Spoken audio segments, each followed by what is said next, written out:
Amém, aleluia. Abra aí sua Bíblia em 1 João 4,18.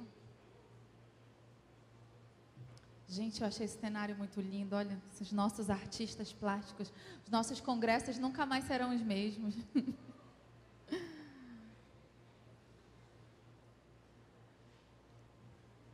Amém? Já? No amor não há medo. Antes, de novo, no amor não há medo. Antes, de novo, no amor não há medo. Antes, então todo mundo, o perfeito amor lança fora todo medo. Meu Deus, estão com muito sono hoje. De novo que eu quero ouvir. O perfeito amor lança fora todo medo.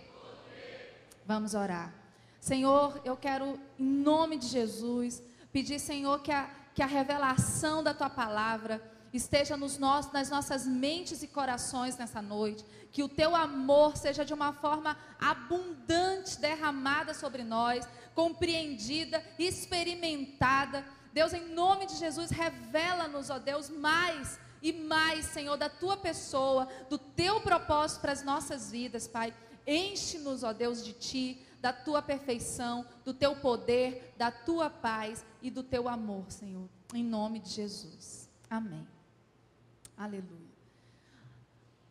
A nossa fase de adolescência e juventude, ela é cercada de medos, né? São muitos os temores, os medos que nós temos a respeito do futuro. A gente tem medo do que, quando a gente está lá no ensino fundamental 2, lá pelo 6º ano, pelo 7º ano, começa então a pressão para a gente definir o que a gente vai ser para o resto da vida. Começa então uma pressão para ser definido a nossa profissão, qual a faculdade que a gente vai ter que ter. Então vem o medo do que a gente vai fazer, vem o medo se vai dar certo, se a gente vai conseguir passar no vestibular, se a gente vai conseguir emprego. Aí depois que passa no vestibular, se vai conseguir fazer uma boa faculdade, se vai conseguir pagar, depois se vai conseguir o emprego. E os medos vão acompanhando toda essa fase da nossa vida, né? Quando chega então na área dos relacionamentos, ele continua presente. A gente tem medo de como vai ser, tem medo de quem vai ser. Eu lembro que eu tinha alguns medos. Eu tinha um medo assim, que eu tinha o medo de pensar se alguém de fato ia me amar. Será que alguém vai me amar? E depois eu tinha um outro medo, se eu ia conseguir amar alguém. Porque a gente passa aquela adolescência com aquelas paixonites, e então a gente parece que está apaixonada, morrendo de amores por um. No ano seguinte a gente tem até vergonha de dizer que gostou, né? Quando passa, eu digo, meu Deus, eu não acredito que eu consegui gostar disso, né? E aí daqui a pouco se apaixona perdidamente de novo, e daqui a pouco está envergonhada de novo, e aquela situação, eu digo, meu Deus, será que eu vou conseguir gostar de uma pessoa para o resto da minha vida? Né? Eu tinha um medo de não conseguir gostar de alguém para sempre. E além do mais, como é que eu ia descobrir que aquela pessoa era aquela, que aquele amor era aquele amor que ia ser para sempre? Então esses medos, eles fazem parte da rotina da nossa vida, do nosso crescimento. Mas por que esses medos estão tão presentes na nossa vida dessa forma? Porque a maioria de nós, nessa fase da adolescência, da juventude, e vocês que já estão aqui, mas ainda não experimentaram, não se envolveram na plenitude desse perfeito amor de Deus. Porque a Bíblia nos fala que é esse perfeito amor que nos cura, que cura o nosso coração de todos esses medos, de todos esses temores, de todas essas aflições, que é descansar e experimentar nesse amor que está a solução para nos tirar desse mundo de angústia, desse mundo de aflição. Nós todos sabemos que Deus é a fonte desse amor. Mas infelizmente nem todos nós conseguimos usufruir, experimentar e compreender tudo isso. E é sobre isso que eu quero falar nessa noite, desse amor.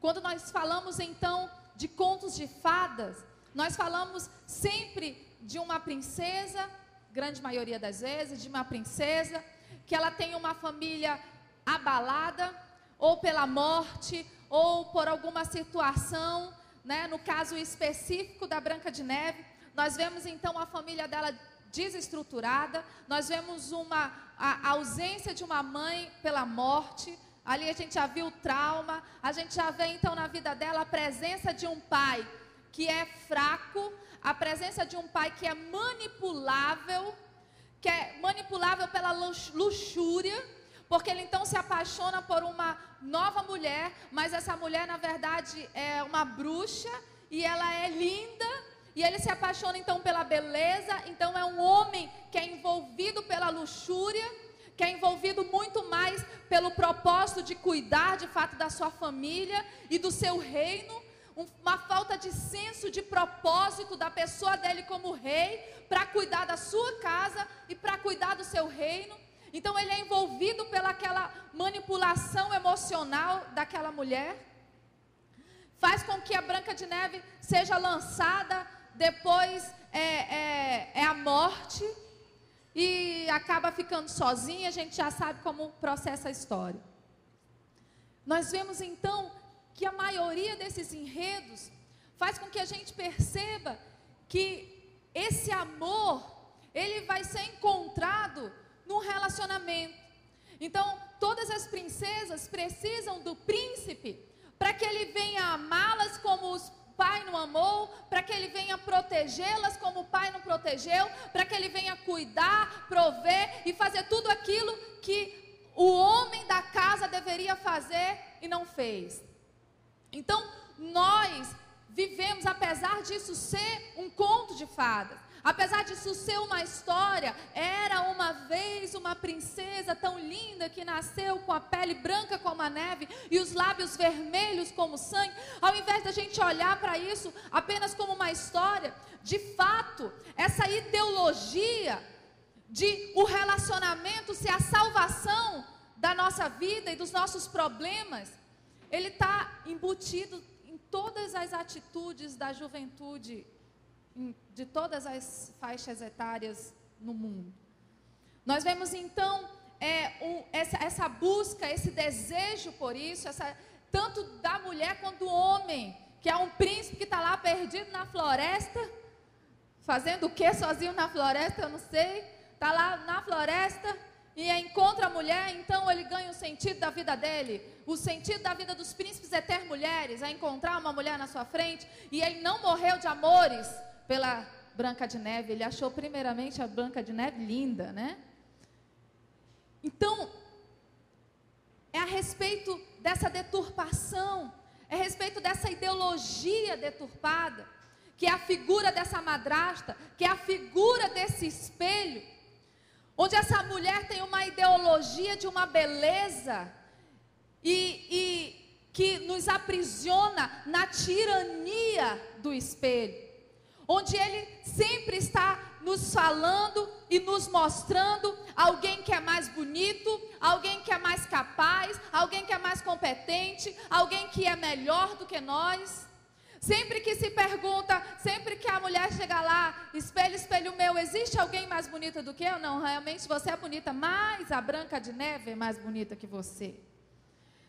Então, essa bruxa, a gente sempre nos contos de fadas, a gente só se identifica com as princesas, né? Com as meninas, né? Ninguém vai se identificar com essa bruxa. Mas a questão é que ela é um simbolismo dessa mulher que está debaixo dessa tirania, dessa beleza extrema. Como muitas meninas estão debaixo da tirania do espelho, e não estão presas à sensualidade, estão presas a uma vida de sensualidade, a se vestir de forma sensual, porque elas precisam atrair a atenção de um homem, porque elas precisam se sentir amadas, se sentir queridas, se sentir valorizadas pelo olhar dos homens. É essa tirania desse espelho que faz com que a gente necessite da aceitação, com que a gente precise ser aceito pelas pessoas, que a gente ache que tem que fazer as coisas para ser aceito pela sociedade, tem que ser parecido, que é difícil ser diferente, que é difícil viver a palavra de Deus e ser tão diferente, porque todo mundo faz igual, porque todo mundo na minha escola anda de um jeito, e eu sou o único estranho que não faz aquilo que eles fazem. Eu sou o estranho que não quer colar, eu sou o estranho que não dá cola, eu sou o estranho que não fica me agarrando, se agarrando, eu sou o estranho que não fica mentindo, eu sou o estranho que não me visto como aquelas meninas se vestem. Essa tirania que está sobre essa mulher. Quantos rapazes que eu vejo aprisionados debaixo da tirania desse espelho amaldiçoado, que diz para ele que eles não são capazes, que eles não vão conseguir.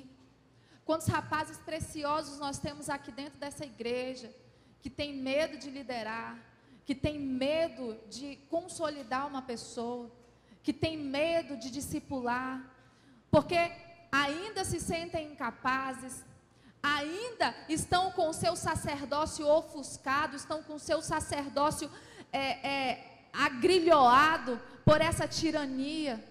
Quantos rapazes que não se posicionam para crescer ministerialmente e às vezes profissionalmente, porque estão agrilhoados, achando que são incapazes. Gente, a gente pensa que é só mulher que acha que tem problema com beleza. Tem muitos homens também que se sentem feios, que se sentem baixos, que se sentem gordos, que se sentem magro demais, que se sentem alto demais, que se sentem tudo demais e tudo de menos, e que não vai conseguir atrair uma moça, que olha para uma moça e diz: é muita areia para o meu caminhão. Então bora crescer esse caminhão, né?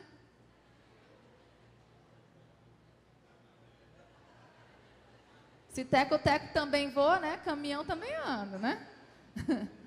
Mas, gente, quantas vezes eu quero falar para vocês, rapazes, que as mulheres, elas não são tão fascinadas por beleza assim. Que se tem um óleo da unção escorrendo nessa cabecinha preciosa de Deus, mesmo que ela seja grande, mesmo que não tenha cabelo, se tem um óleo da unção precioso sendo derramado, se essa boca se abre, ao invés de falar abobrinha, fala de vida, tem palavra de vida, gente, você não vai ter problema para arranjar uma esposa. Posso ouvir uma verdade aí das meninas? Tudo que as mulheres querem é que os homens se posicionem em Deus. Porque quando nós vemos propósito, nós somos as auxiliadoras, nós temos que ver propósito, nós temos que ver onde a gente vai chegar, para onde a gente vai ir junto. Nós precisamos admirar, querer admirar, meu Deus, que coisa. Eu lembro que uma vez o Jorge deu uma palavra lá na reunião de pastores, aí eu estava lá e disse: amor, se eu não fosse só esposa, se eu fosse solteira, eu digo: é com esse que eu quero casar.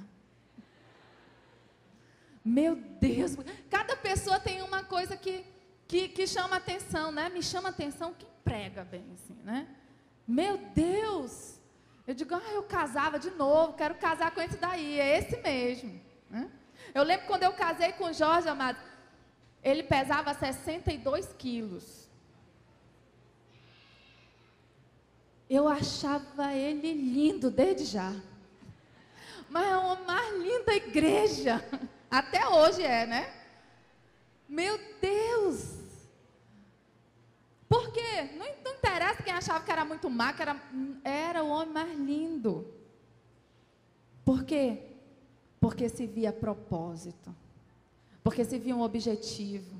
Porque a gente conversava sobre coisas maravilhosas, a gente conversava essa palavra. Toda vez que eu conversava com ele, eu queria ler mais a Bíblia, para ficar mais afiado, igual ele era, né? Eu queria ler mais a Bíblia porque ele conhecia muito de Bíblia, eu não queria ficar para trás. E aí ele falava muito de Israel, e eu amava Israel, eu ficava mais apaixonada ainda por Israel. E era tudo aquilo que ia fazendo ele ficar mais lindo, mais lindo, mais lindo. Até as mãos dele, meu Deus, que mão linda! O pé era lindo, eu falava para ele, meu Deus, seu pé é lindo. Esse cabelo assim, o meu sonho era o Benjamin nascer com esse cabelo assim, balançante. Para eu cortar igual, como é? Sorvetinho que era antigamente, né? Olha, eu dizer porque ele me enganou, né? Que quando a gente namorava, né? Que era a única coisa que se fazia. Eu disse, ai amor, seu cabelo é grande, é bonito, grande, deixa crescer. Aí ele deixou crescer.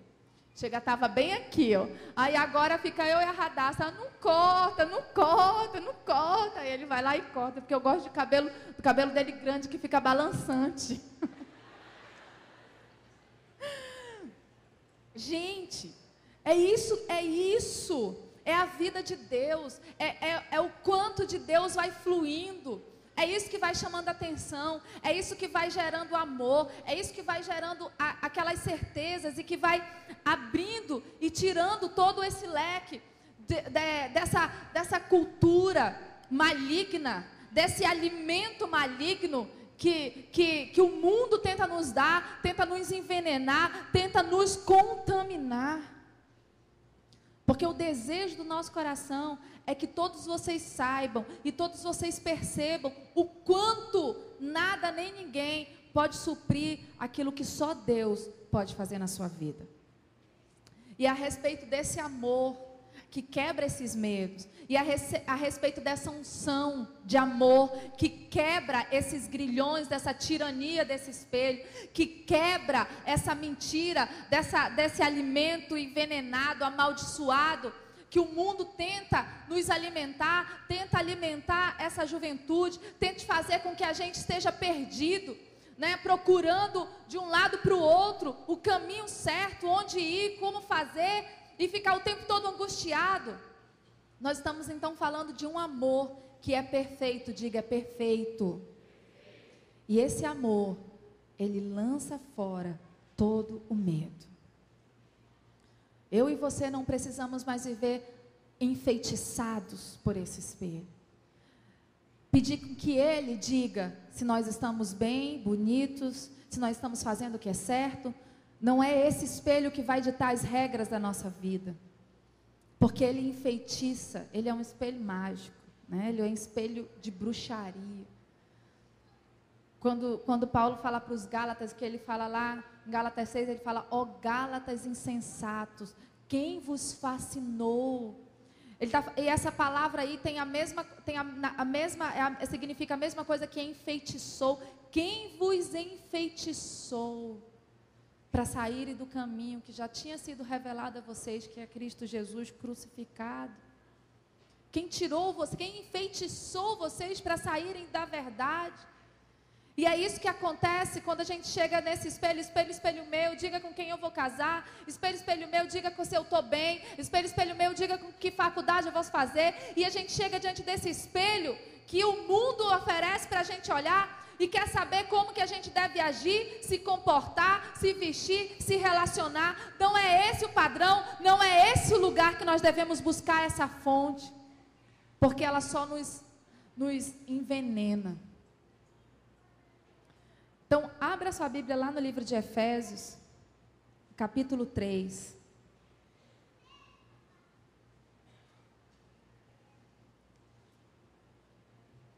Versículo 14.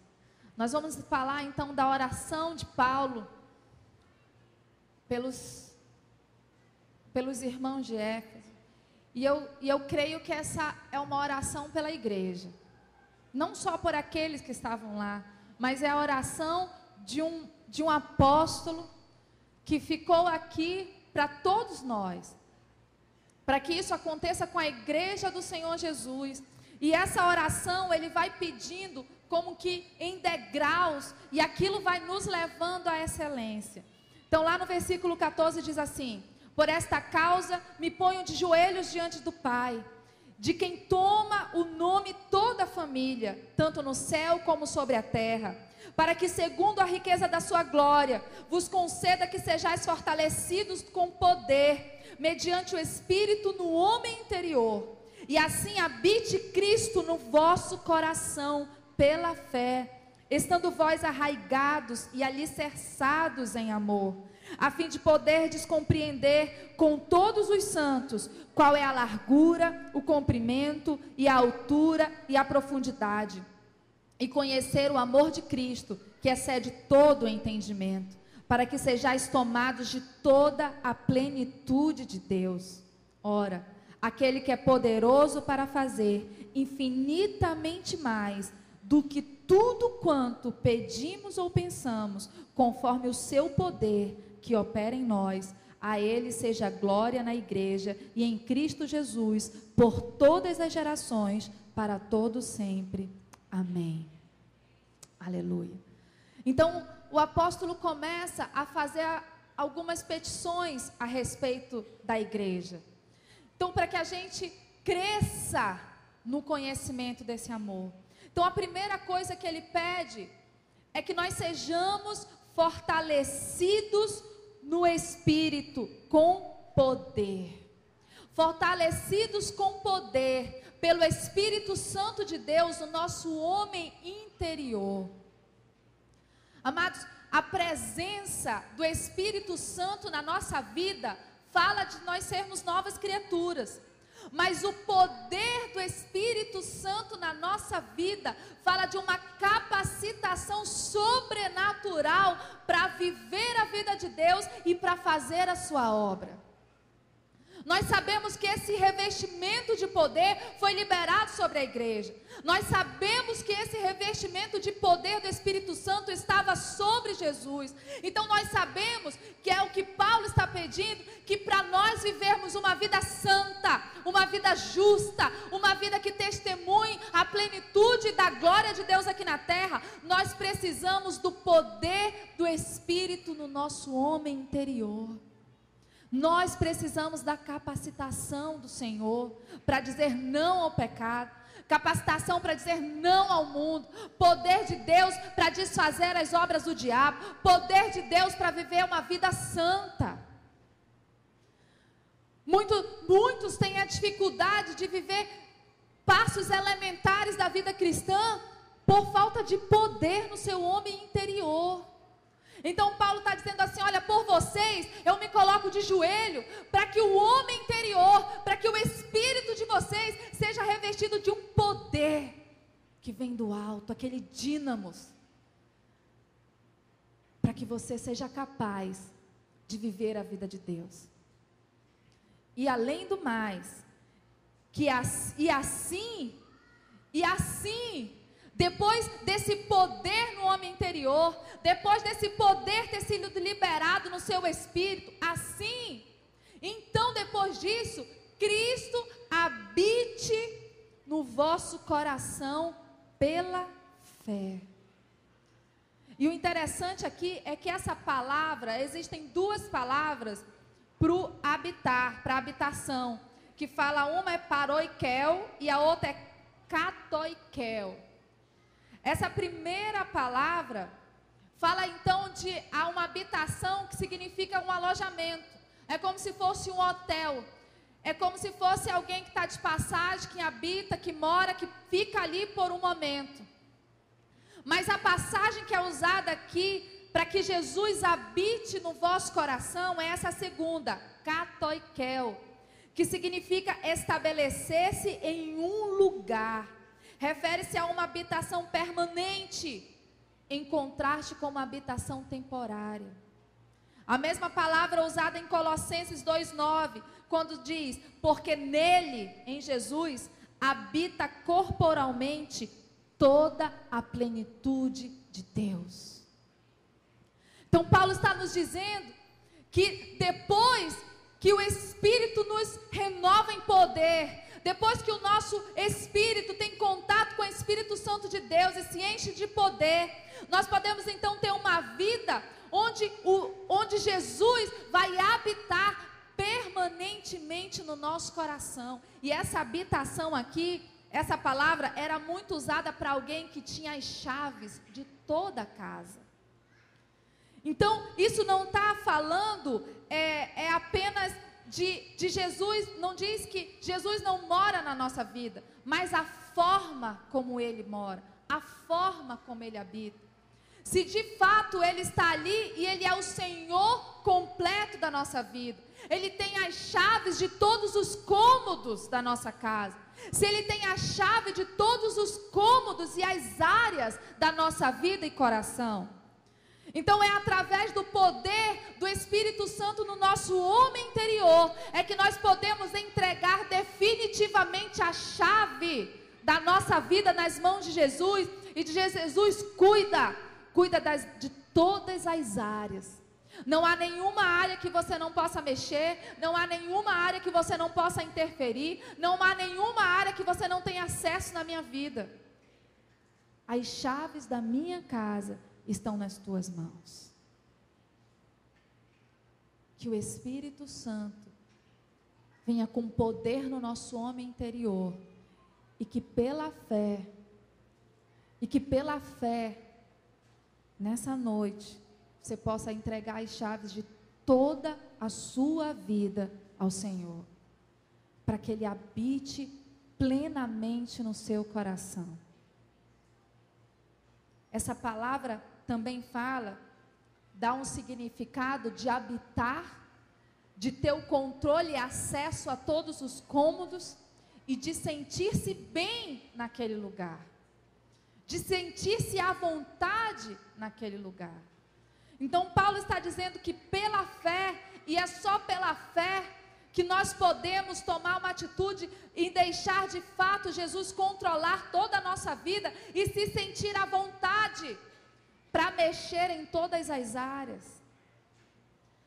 É quando você vai chegando no nível onde não tem áreas intocáveis, onde você não tem áreas que Deus não pode entrar ou não pode chegar, onde não se tem mais áreas em que Ele não pode tratar, onde não se tem áreas que está debaixo do tapete, não, deixa isso aqui escondido.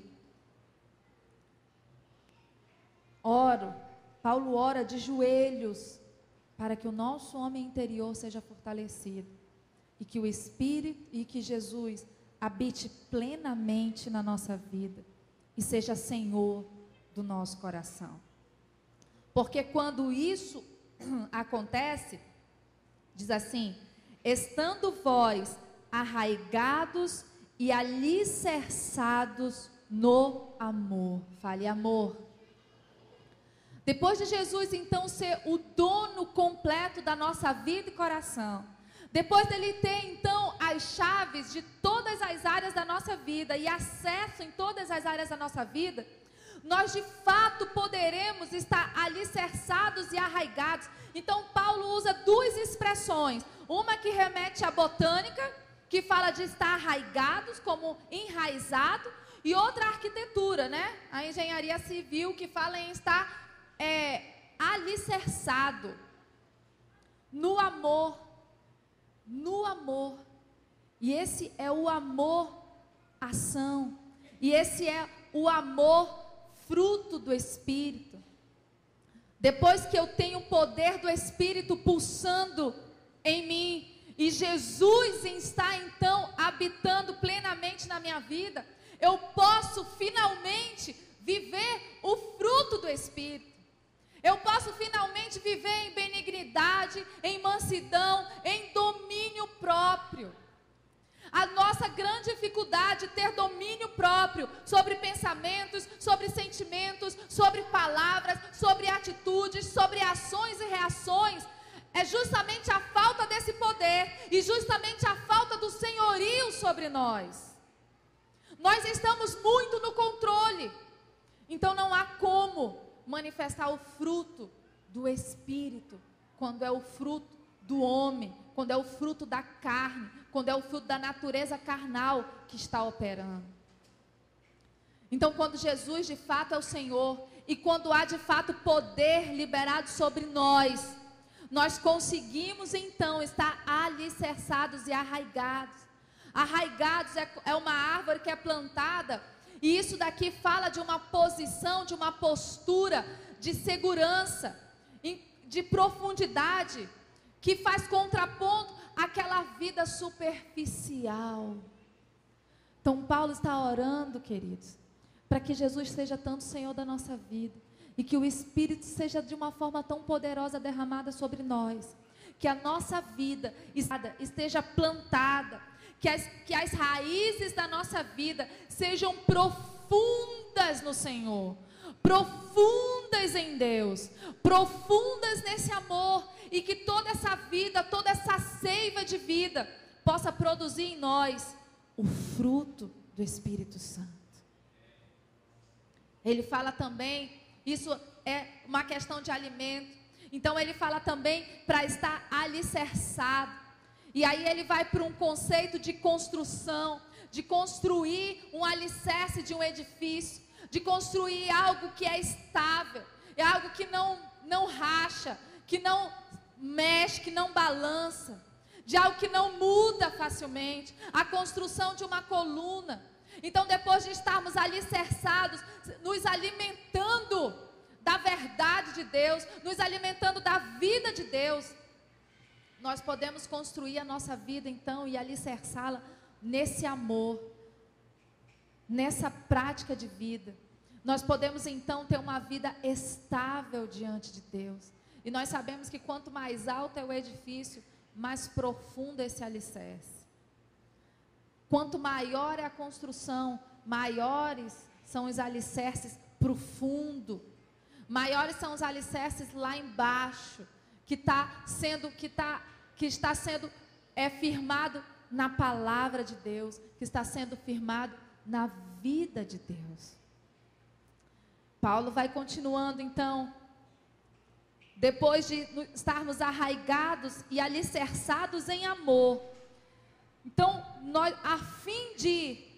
poderemos então compreender com todos os santos qual a largura e o comprimento e a altura e a profundidade. E aí ele continua aqui, e conhecer o amor de Cristo, que excede todo entendimento. Então ele usa aqui duas palavras novamente. E a primeira, que é essa palavra conhecer, compreender, sugere uma compreensão intelectual, significa apossar-se de alguma coisa, tomando-a como sua propriedade. Então Paulo está orando para que a gente possa compreender esse amor de Cristo, que ele é profundo, que ele é largo, que ele é comprido, por compreender a dimensão desse amor. Mas essa compreensão, ela vai se dar com todos os santos, diga todos os santos. Essa compreensão desse amor de Deus vai acontecer no corpo, não vai acontecer no isolamento, não vai acontecer isolado, porque Deus está tratando, e Ele trata de uma forma pessoal sim, mas Ele está edificando um corpo, Ele está adornando a sua igreja, e a compreensão desse amor, a compreensão da dimensão desse amor se dá no corpo. É quando a gente pode então olhar e perceber que esse amor fala dessa imensurabilidade que é o amor de Deus por nós. Então nós podemos olhar e ver que ele é suficientemente largo para alcançar e abranger toda a humanidade, que ele é suficientemente comprido para durar por toda a eternidade, que o amor de Deus não tem fim, que ele é suficientemente profundo para alcançar o mais vil pecador, para cobrir o mais horrendo dos pecados, para chegar nas pessoas que estão vivendo nas áreas mais baixas da sociedade, que ele é suficientemente alto para nos levar para a glória, para nos levar para o céu.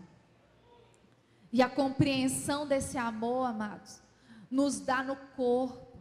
É a compreensão desse amor quando nós estamos alicerçados e edificados no amor, fruto do Espírito.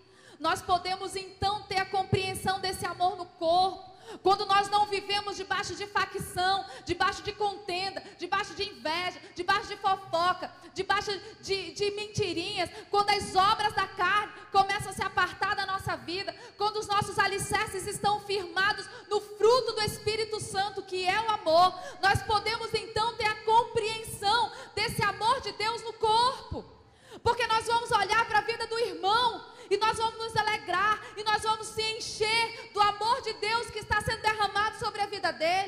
Porque quando nós vemos um pecador que se converte, nós podemos ver a profundidade desse amor.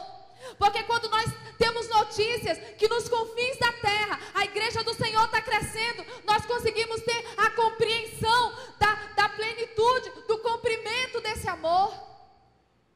Quando nós vemos então Deus operando no meio da igreja, e curando, e libertando, e operando milagres, sabe, tocando nos corações, tocando nas vidas, quando nós nos relacionamos, quando nós ouvimos os testemunhos dos nossos irmãos, nós começamos a compreender a dimensão desse amor. Nós começamos a perceber como ele é grande, largo, profundo, alto. Nós começamos então a perceber como o amor de Deus tem sido derramado no meio de nós. Posso ouvir um amém?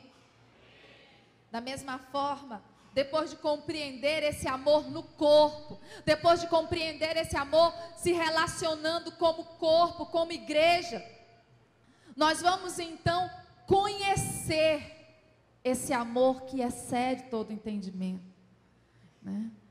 E é uma coisa tremenda isso, porque como é que a gente compreende, conhece uma coisa que excede o nosso entendimento? Porque nós conhecemos, e essa palavra conhecer, ela está relacionada a uma questão experimental. Primeiro você compreende com o seu intelecto, vivendo como corpo da igreja, vendo Deus operando na vida dos irmãos.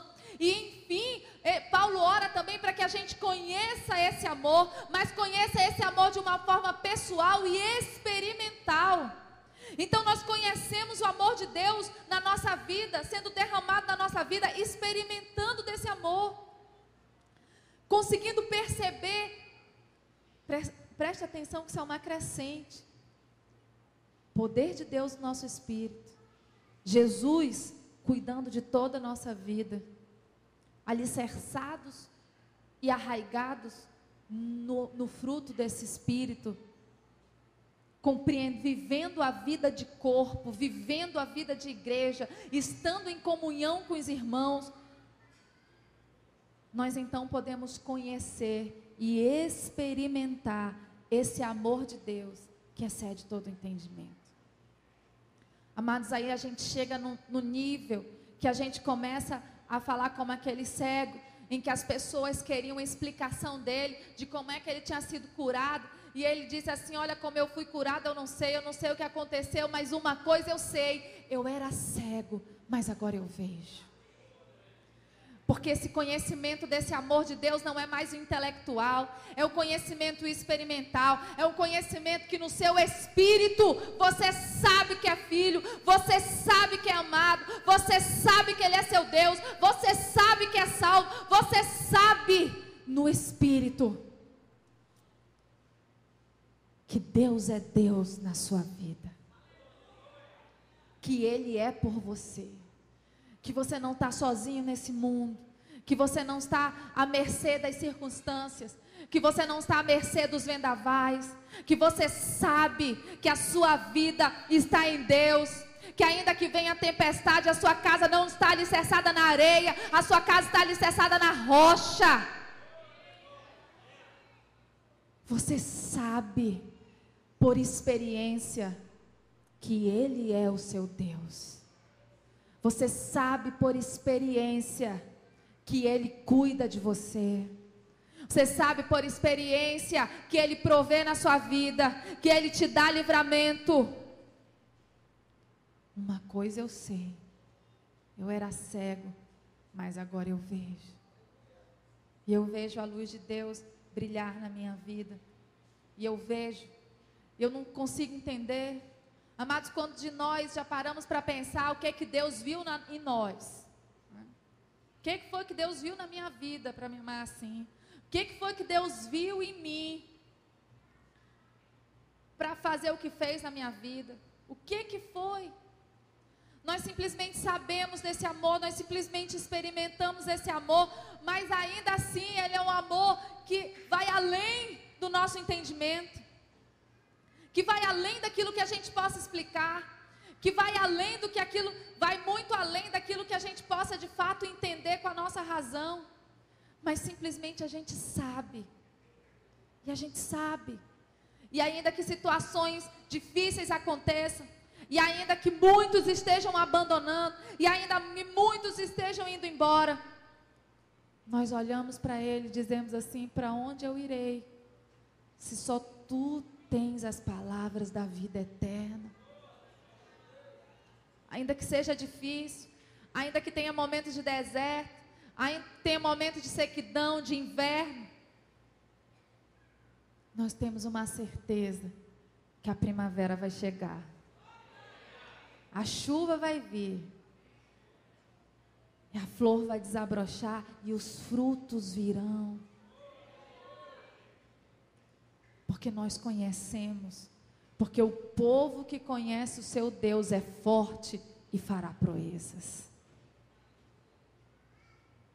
Amados, quando nós chegamos nesse nível, e quando a gente vai crescendo em Deus, nessas etapas, e a gente então experimenta esse amor, aí acontece que Paulo diz aqui, 19, e conhecer o amor, eu oro para que vocês conheçam o amor de Cristo, que excede todo entendimento, para que vocês sejam tomados de toda a plenitude de Deus.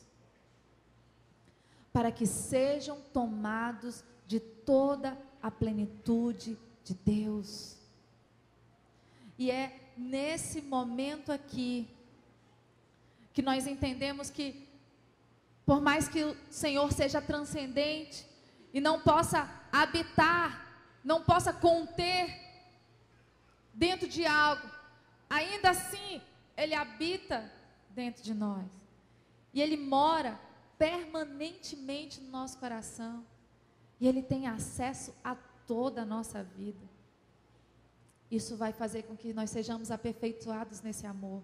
Isso vai fazer com que a gente compreenda esse amor e que a gente experimente esse amor. E é então aqui nesse momento que nós vamos ser cheios da plenitude de Deus. E isso aqui, esse ser cheio da plenitude de Deus não é uma coisa que acontece no momento. Isso aqui dá uma ideia de continuar sendo cheio dia a dia dessa plenitude, porque o nosso Deus é infinito.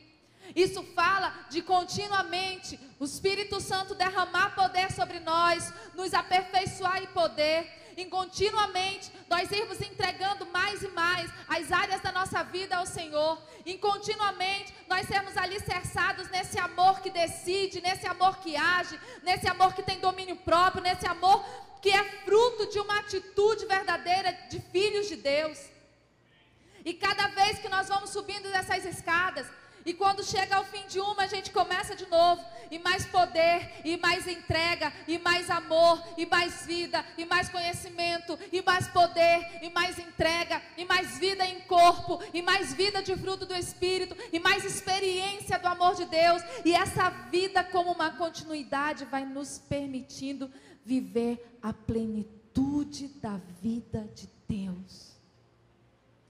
Algo que começa como um ciclo abençoador da nossa vida, a cada entrega, a cada momento, a cada experiência com Deus, nós vamos sendo cheios e continuando sendo cheios até a plenitude de Deus.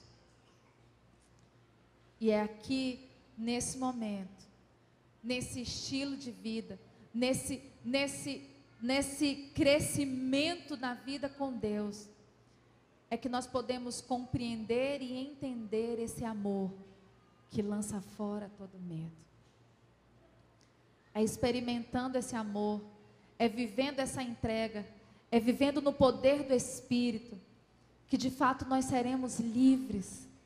Nós seremos livres do medo, nós seremos livres da tirania, da perfeição, seremos livres da tirania de ter que sermos aceitos.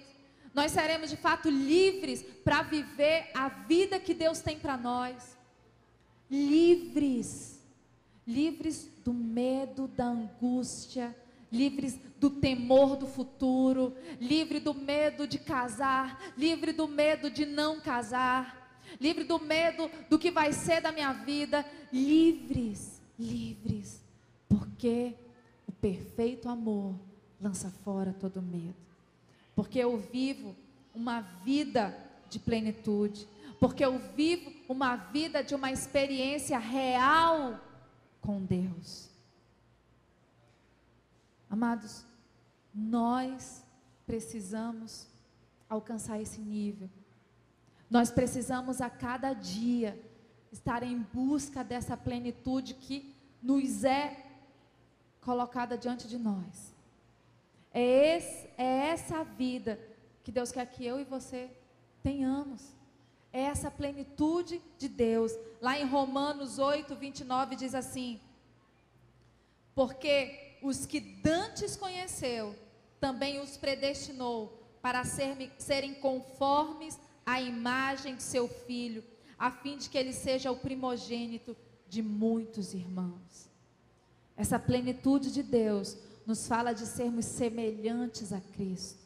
Nos fala desse poder que nos foi dado, que nos foi liberado, desse poder que está sobre nós, para sermos como Ele é, para sermos semelhantes a Ele, para experimentarmos um amor, mas um amor vivo, um amor real, um amor que arranca do nosso coração o medo. Meu desejo é que nós não tenhamos jovens temorosos a respeito dos seus relacionamentos. Que a gente não tenha jovens aqui com medo do que vai acontecer com a sua vida emocional. Porque sabem, porque conhecem, porque já experimentaram do poder que há no amor de Deus. No poder que há no amor de Deus sobre as suas vidas. Amados, e enfim, lá em 2 Coríntios, abra aí, 2 Coríntios 3,18.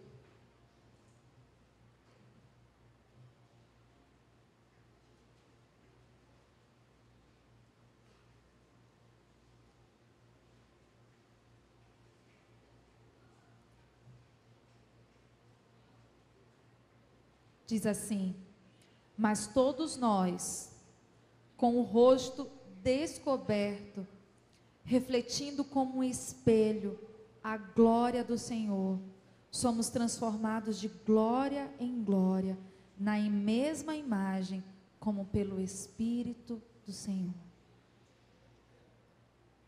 Refletindo como um espelho. Você não foi chamado para viver debaixo da tirania de um espelho amaldiçoado. Você foi chamado para ser o espelho da glória de Deus para essa geração. Você foi chamado para ditar as regras de como se vive, de como se relaciona, de como se comporta, de como se veste, de como se fala, de como se conversa, de como trabalha, de como estuda. A igreja do Senhor Jesus foi chamada para refletir a glória de Deus como um espelho. Nós não precisamos estar diante de um espelho e perguntar dele o que devemos fazer. Nós fomos chamados para ser como esse espelho que mostra ao mundo como deve ser. Todos nós sem máscara, todos nós sem maquiagem, todos nós sem pecados escondidos, todos nós sem farsa, todos nós que vivemos diante de Deus, todos nós que vivemos em integridade, todos nós que temos toda a nossa vida entregue nas mãos do Senhor, cujo Senhor Jesus habita permanentemente na nossa vida e coração, todos nós que estamos crescendo em conhecimento e em experiência desse amor de Deus, todos nós fomos chamados a refletir como um espelho a glória do Senhor e a mostrar para essa geração que há uma forma de viver, que há uma forma de crer, que há uma forma de ser feliz, que há uma forma de ter contentamento e de ter paz, que vai muito além do que baladas, que vai muito além do que um relacionamento, de que vai muito além de estar ou não namorando, que vai muito além de estar ou não se divertindo. Nós fomos chamados para mostrar para essa geração, como um espelho, a glória do Senhor. E nós vamos sendo transformados de glória em glória. E vamos mostrar que dentro de nós há o poder dos poderes, capaz de fazer todas as coisas, capaz de operar tudo, capaz de fazer qualquer coisa por nós. E é por isso que lá no versículo 20 diz assim: ora, aquele que é poderoso para fazer infinitamente mais do que tudo quando pedimos ou pensamos, conforme o seu poder que opera em nós. Amados, aqueles que estão experimentados nesse amor, aqueles que respondem a esses passos, eles têm essa certeza no coração. Eu não preciso andar em medo, eu não preciso andar com temor, eu não preciso duvidar da bondade de Deus na minha vida, eu não preciso duvidar dos planos e propósitos de Deus para a minha vida, eu não preciso duvidar do tempo de Deus para fazer as coisas na minha vida, porque eu sei que o meu Deus é poderoso para fazer infinitamente mais de tudo que eu possa pensar do que é bom para mim, porque eu sei que eu posso entregar minha vida a Deus, porque de tudo aquilo que eu possa pensar que vai ser bom para a minha vida, Ele pode fazer infinitamente mais além. Se você tem um sonho, um desejo no seu coração, Deus pode fazer infinitamente mais além. Amados, muitos de nós já vivemos essa experiência em Deus. Muitos de nós temos testemunhos a respeito disso. Muitos de nós temos testemunhos que falam: olha, eu não pensei que Deus pudesse fazer tão grande como Ele fez. Eu não pensei que Deus pudesse fazer do jeito que Ele fez. Eu só queria isso, e Ele fez infinitamente mais além daquilo que eu poderia pensar em pedir. Nós estamos nesses dias num congresso falando a respeito de relacionamento, a respeito da área do coração de uma moça, de um rapaz, de um homem, de uma mulher que é solteiro, que mais gera angústia, que mais gera medo, que mais gera preocupação. Mas eu quero dizer para você que o seu Deus é poderoso para fazer infinitamente mais do que você pode pensar ou pedir. Que Deus é poderoso para fazer do seu casamento infinitamente mais além daquilo que você poderia querer viver. Contanto que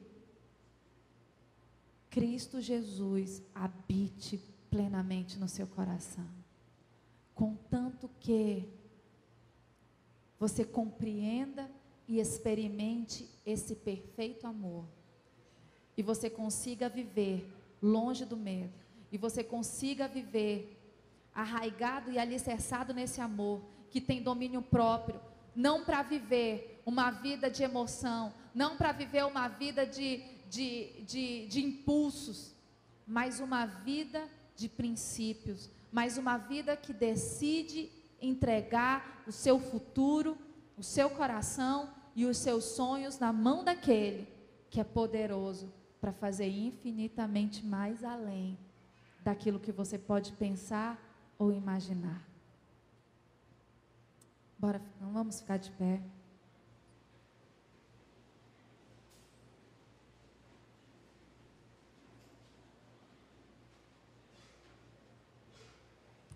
Eu achei interessante isso aqui que eu achei sobre esse versículo 20. Diz assim: Deus é poderoso para fazer, porque Ele não é inativo e nem está morto. Deus é poderoso para fazer o que pedimos, porque Ele escuta a nossa oração. Diga assim: Deus escuta a minha oração. Fale: Deus escuta a minha oração. A palavra do Senhor lá em Isaías fala que, olha, não são os meus ouvidos que estão surdos, nem a minha mão que está que está aqui, que não pode ser estendida para te abençoar, mas são os teus pecados que fazem separação entre mim. Pensa que os ouvidos do Senhor não estão surdos para que não possam ouvir a nossa oração.